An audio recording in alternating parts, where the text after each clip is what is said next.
अस्सलामुअलैकुम जमात हफ्तम के तलबा और तलिबात, कैसे हैं आप सब। उम्मीद करती हूँ आप खैरियत से होंगे। जैसा कि आपको मालूम है, आज 4 जनवरी बरोज़ जुमेरात है। इस्लामी महीने की तारीख 21 जमादी उसानी 1445 हिजरी। आज जो हमने मौजू पढ़ना है जमात में, उसका उन्वान है, मौजू हमने जो पढ़ना है आज वो है नज़म। नज़म और नज़म का उन्वान है मरहूम।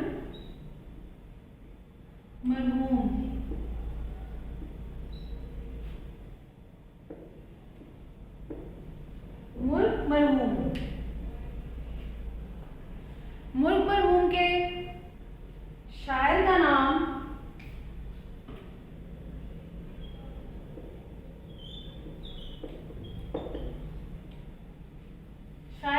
है असद जाफरी।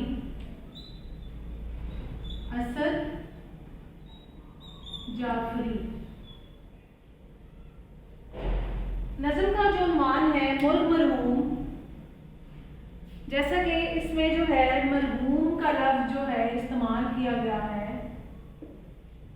कोई मुझे बता सकता है कि मरहूम लफ्ज़ का मायनी क्या है या उससे क्या मुराद है? जी अलवीना, आप बताएं। शाबाश। मरहूम किस लिए इस्तेमाल किया जाता है लफ्ज़?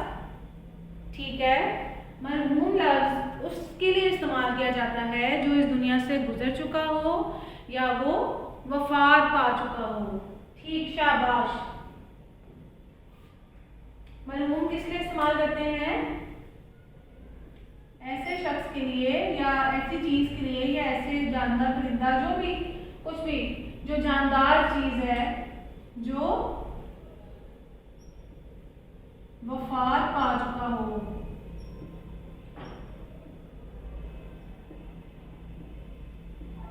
उसके लिए हम क्या इस्तेमाल करते हैं? मरहूम का। उसके लिए मरहूम का लफ्ज़ इस्तेमाल करते हैं। ठीक है। नज़म मरहूम के शायर असद जाफरी ने ये जो नज़म लिखी है मरहूम, इन्होंने अपने मुर्ग की वफात पर या उनको खो देने के गम में उनको याद करते हुए, उस मुर्गे को याद करते हुए ये नज़म उन्होंने लिखी है। अब हम इस नज़म के चंद अशार की तशरीह करेंगे जमात में और ख़त कशीदा किए गए मुश्किल अल्फाज के मायने भी हम जानेंगे। जैसा कि पहला बंद है इसका नज़म का, ऐ मेरे मुर्गे मेरे सरमाया तस्कीने जां, तेरी फ़ुरकत में है बेरौनक मेरा सारा जहां। कौन देगा रात के 12 बजे उठकर अजान, तेरी फ़ुरकत में ये दिल तड़पा जिगर ने आह की। खा गई तुझको नज़र शायद किसी बदख्वाह की। इस बंद में शायर जो हैं वो अपने मुर्गे को याद करते हुए या उसके गम में फरियाद करते हुए वो बता रहे हैं कि ऐ मेरे मुर्गे मेरे सरमाया तस्कीने जां, कि तू ही मेरा सरमाया था, कुल सरमाया तू मेरा था, जिसको देखकर जिसके साथ रहकर मुझे सुकून मिलता था। तेरी फ़ुरकत में है बेरौनक मेरा सारा जहां, तेरी फ़ुरकत में है, तेरी जुदाई में है बेरौनक, यानी कि मुझे कुछ अच्छा नहीं लग रहा। मेरे इर्द गिर्द जो भी कुछ मौजूद है, जो इर्द गिर्द का माहौल है, मुझे कुछ भी अच्छा नहीं लग रहा। कौन देगा रात के 12 बजे उठकर अज़ान, मतलब कौन जो है वो रात के जब 12 बजेंगे और वो उठकर अज़ान देगा। ठीक है। तेरी फ़ुरकत में ये दिल तड़पा जिगर ने आह की, मतलब तेरी जुदाई इस कदर शदीद है मेरे लिए कि जो है वो मैं बर्दाश्त नहीं कर पा रहा और मैं बहुत तड़प रहा हूँ। खा गई तुझको नज़र शायद किसी बदख्वाह की, बदख्वाह की मतलब किसी बदबख्त की या किसी बुरे शख्स की। ठीक है, खा गई नज़र तुझको किसी बदख्वाह की। ठीक है, ये शायद तुझे किसी की नज़र खा गई कि तू मुझसे जुदा हो गया और इस दुनिया से चला गया। जैसा कि पहले बंद में हमने मफ़हूम भी किया, पहले बंद का मफ़हूम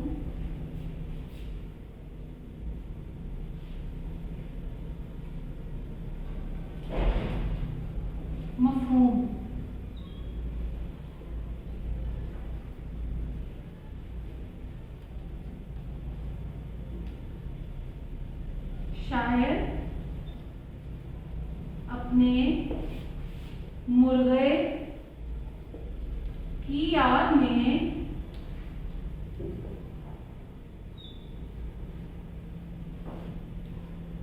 कह रहे हैं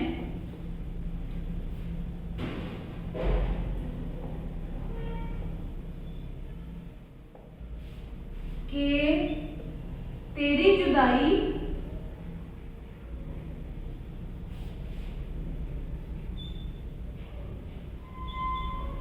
में मेरा दिल तड़प रहा है।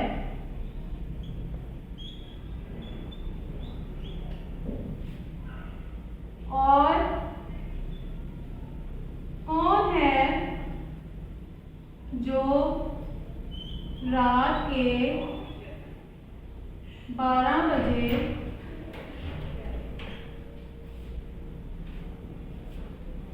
उठकर अजान देगा। शायद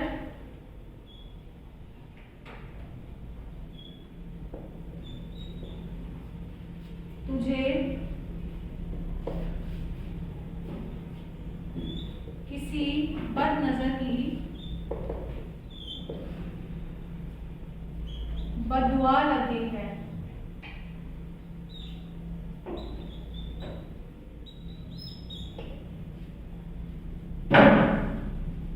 ये था पहले बंद का मफ़हूम कि शायर अपने मुर्गे की याद में जो है वो बता रहे हैं कि किस तरह जो है तू मुझसे जुदा हुआ और तेरी जुदाई में मेरा दिल तड़प रहा है। और वो कह रहा है कि जी शायद तुम्हें किसी की नज़र लग गई है कि तू मुझसे जुदा हो गया।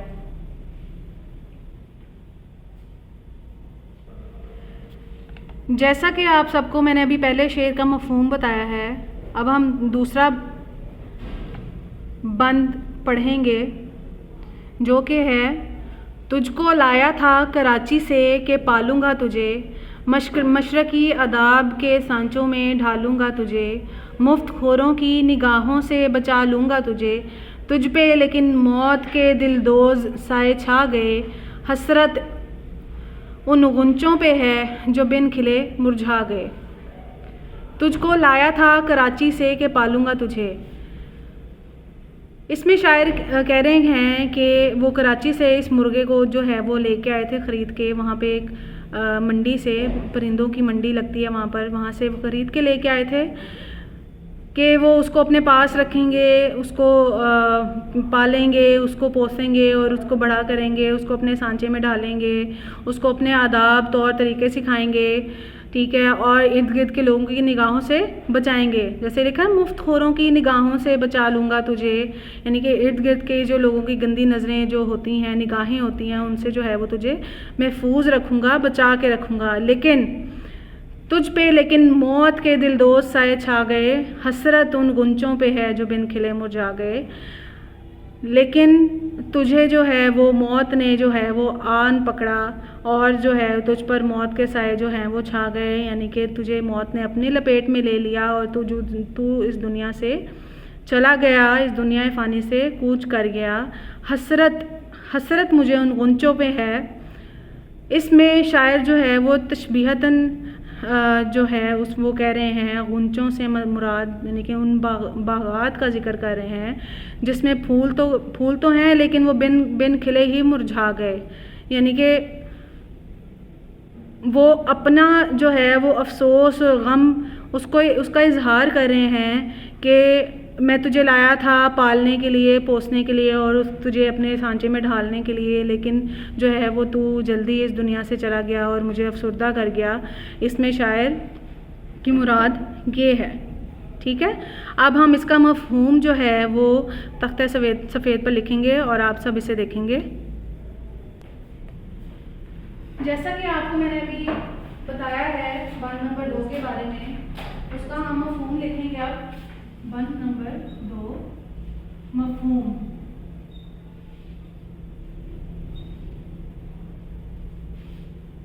इसमें शायर कह रहे हैं, वैसे ही हम शुरू करेंगे मफ़हूम में। इसमें शायर क्या कह रहे हैं, अपने मरहूम को याद करते हुए, यानी कि अफसरदगी का इजहार करते हुए कह रहे हैं कि मैं तुझको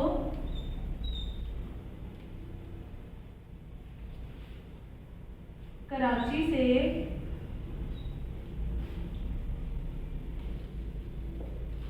तवील मुसाफत के बाद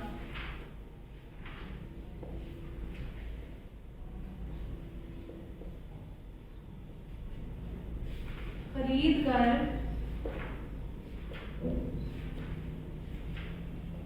लाया था कि तुझे मैं रहने, खाने, पीने के आदाब सिखाऊंगा।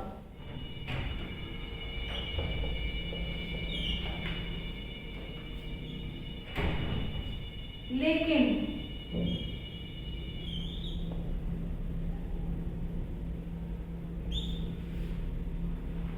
ऐसा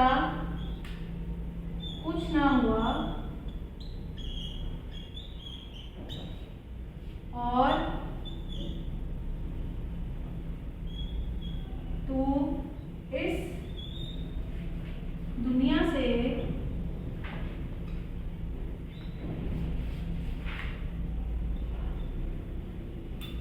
कूच कर गया या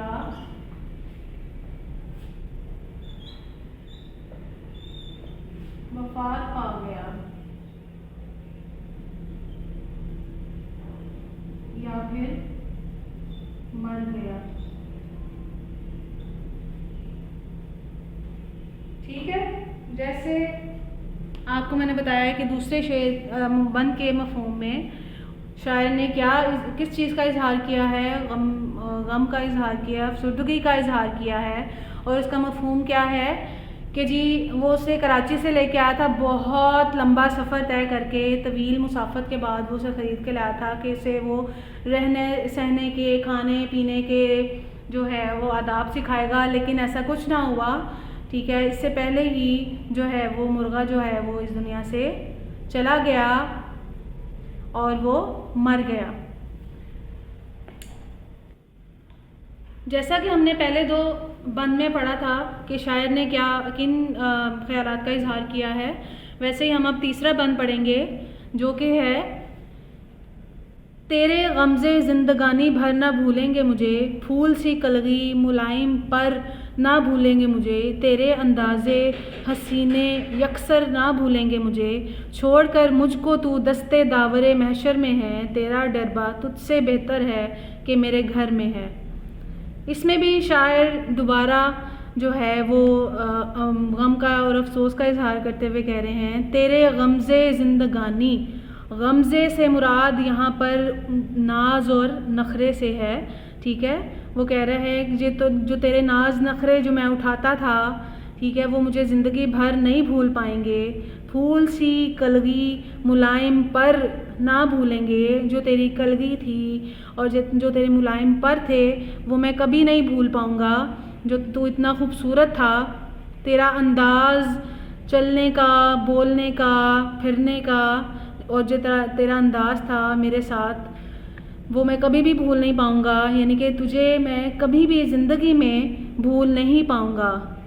छोड़कर तू मुझको दस्ते दावरे महशर में है, यानी कि तू मुझे छोड़कर जो है वो अगले जहान चला गया है, यानी कि दूसरी दुनिया में चला गया है। तेरा डरबा तुझसे बेहतर है कि मेरे घर में है, कि तेरा घर डरबे से मुराद मुर्गा जहाँ वो रहता था, ठीक है।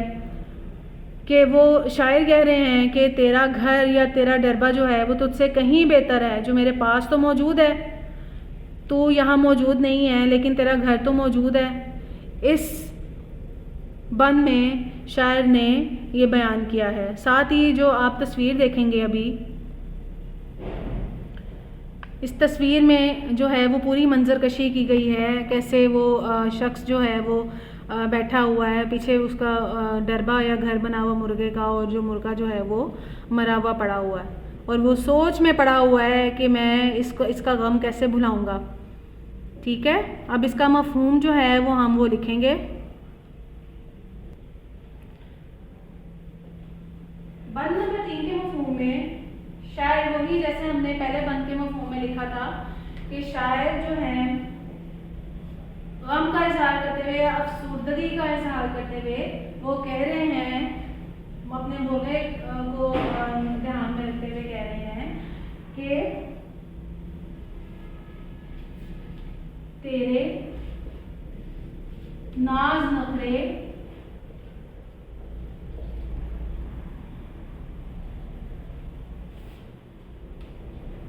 जो मैं उठाता था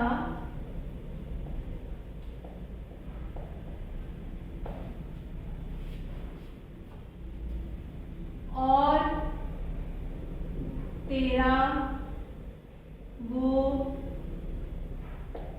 खूबसूरत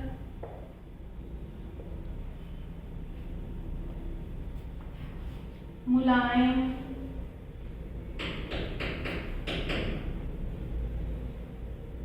फल और फूल सी कलवी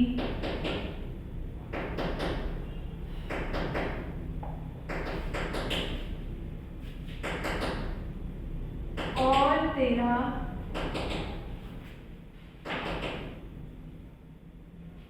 चलने फिरने का अंदाज मैं कभी भूल नहीं पाऊंगा।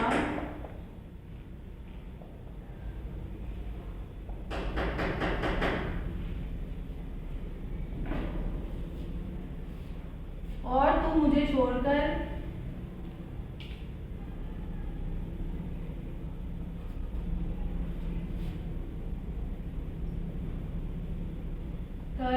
दूसरी दुनिया में चला गया है।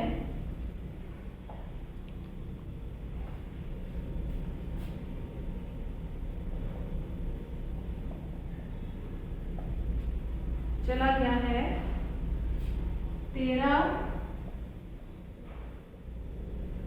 घर तुझसे कहीं बेहतर है,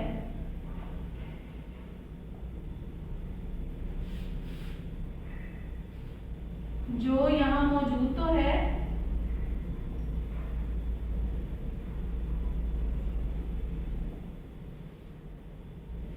ठीक है। इस बंद में शायर जो है मुर्गे को मुखातिब करते हुए वो क्या कह रहे हैं, गम का इजहार करते हुए कि तेरा खूबसूरत और मुलायम से जो पर थे, तेरी खूबसूरती थी जो, वो मैं कैसे भूल पाऊंगा, ठीक है। जो तेरे नाज नखरे जो मैं उठाता था, तुझे ले लेके घूमता था, फिर आता था, तुझे खाना डालता था, दाना डालता था, वो मैं कभी भूल नहीं सकता, ठीक है। और तो मुझे छोड़कर जो है वो दूसरी दुनिया में चला गया है, यानी कि अब्दी नींद जो है वो सो गया है। और तेरा घर जो मेरे पास अभी तक मौजूद है वो तुझसे कहीं बेहतर है कि वो यहाँ मौजूद तो है।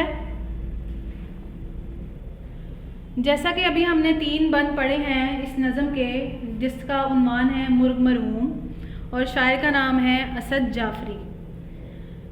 इसमें जो हमने अल्फाज पढ़े हैं, मुश्किल अल्फाज जो हमने ख़त कशीदा किए हैं, साथ साथ उनके अल्फाज के मानी आप सब ने लुगत से तलाश करके लिख के लेके आने हैं और बंद की तशरीह अपनी कापियों में लिखनी है घर के काम में। ठीक है, अब हम अपने सबक का इख्तिताम करेंगे चंद सवालों के साथ।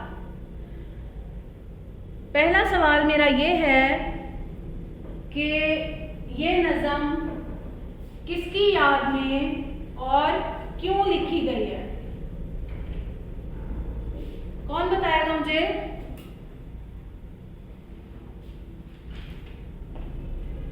हाँ जी अबिहा, आप बताएं। ठीक है, शाबाश। ये नज़म मुर्ग मरहूम की याद में असद जाफरी ने लिखी है। शाबाश। और क्यों लिखी है? क्योंकि उसका मुर्गा जो था वो मर गया था और उसको बहुत अफसोस था, तो उसकी याद में उसने क्या है, नज़म लिखी है। ठीक है, शाबाश।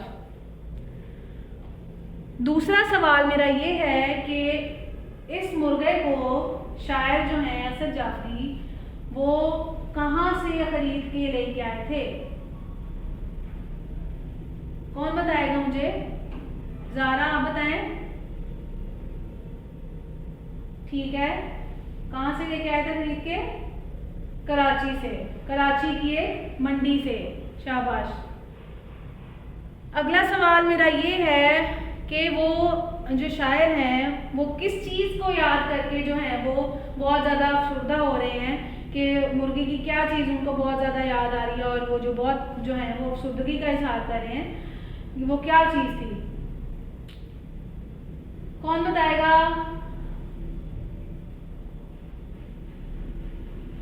मिनाहिल, आप बताएं। ठीक है, उसकी खूबसूरती को याद करते हुए, उसके नखरों को याद करते हुए। शाबाश। और उसका चलने का अंदाज। ठीक है, शाबाश।